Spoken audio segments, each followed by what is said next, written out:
బొగ్గు కుంభకోణంతో ఉక్కిరిబిక్కిరవుతున్న కేంద్రం భాజపాపై ఎదురుదాడికి వ్యూహం సిద్ధం చేసింది. దేశవ్యాప్త ప్రచారంతో ప్రధాన ప్రతిపక్షంపై ఎదురుదాడి చేయాలని నిర్ణయించింది. పార్లమెంటు ప్రతిష్టంభనకు ప్రభుత్వమే కారణమని భాజపా అగ్రనేత అద్వానీ నిందించారు. మరోవైపు 58 బొగ్గు క్షేత్రాలపై సమీక్ష నిర్వహించిన మంత్రిత్వ శాఖల అంతర్గత బృందం వాటి రద్దుపై ఎలాంటి నిర్ణయానికి రాలేకపోయింది.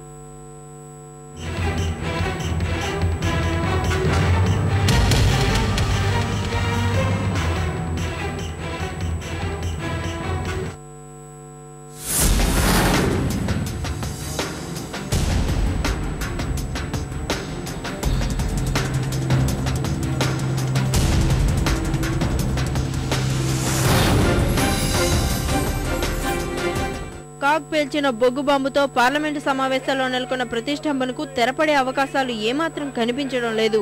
కేటాయింపులు రద్దు చేసి దర్యాప్తునకు ఆదేశిస్తే సమావేశాలు జరిగేందుకు సహకరిస్తామన్న ప్రధాన ప్రతిపక్షం భాజపా షరతుల్ని కేంద్రం నిర్ద్వందంగా తోసిపుచ్చింది.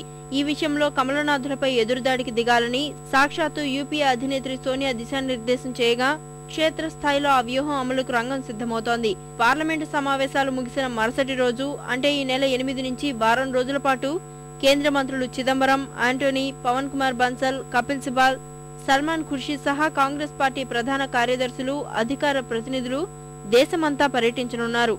కాగ్ నివేదికపై భాజపా ఆరోపణలు తిప్పికొట్టేలా ప్రచారం నిర్వహించనున్నారు.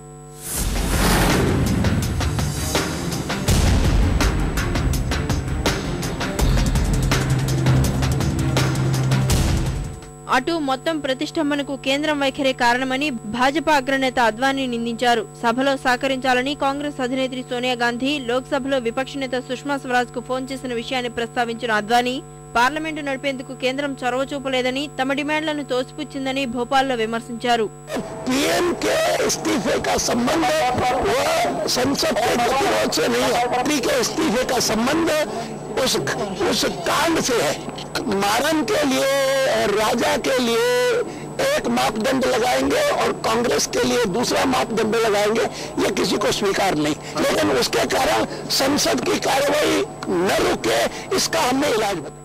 మరోవైపు బొగ్గు గనులు కేటాయించిన, అభివృద్ధి పనులు ప్రారంభించిన 58 క్షేత్రాలపై సమీక్ష చేపట్టిన వివిధ మంత్రిత్వ శాఖల బృందం ఐఎంజీ వాటి రద్దుపై ఎలాంటి నిర్ణయానికి రాలేకపోయింది. అయితే నిబంధనల మేరకు ఆయా సంస్థల బ్యాంకు పూచీకత్తును జప్తు చేయాలని నిర్ణయించింది. ఈ నెల 6, 7, 8 తేదీల్లో తమ ముందు హాజరై వివరణ ఇవ్వాలని ప్రైవేటు సంస్థలను ఆదేశించింది. అటు 2004 నుంచి 2011 వరకు చేసిన 194 బొగ్గు క్షేత్రాల కేటాయింపులు రద్దు చేయాలని సుప్రీంకోర్టులో ప్రజా ప్రయోజన వ్యాజ్యం దాఖలైంది.